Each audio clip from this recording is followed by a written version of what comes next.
महसूल राज्यमंत्री गृह राज्यमंत्री योगेश कदम यांच्या विरोधात जे आरोप केले होते त्याचे पुरावे दिलेले आहेत।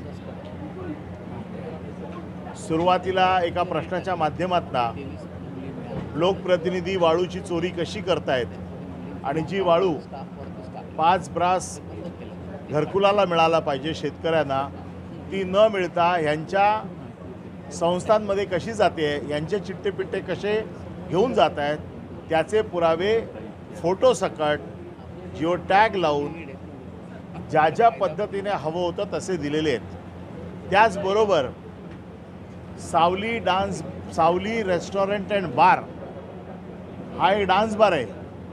या डान्स बारचं लायसन परमिट जागेची मालकी ही ज्योती रामदास कदम यांच्या नावाने आहे आणि ह्या महसूल राज्यमंत्र्यांच्या गृह राज्यमंत्र्यांच्या मातोश्री आहेत आणि त्या डान्स बारवरती 30/5/2025 मुंबई पोलिसांच्या समतानगर पोलीस ठाणे आणि युनिट 12ने कारवाई केली आणि त्या कारवाईचा FIR माझ्या हातात होता। त्या FIRमध्ये मालकाचं नाव हे स्पष्ट लिहिलेलं आहे।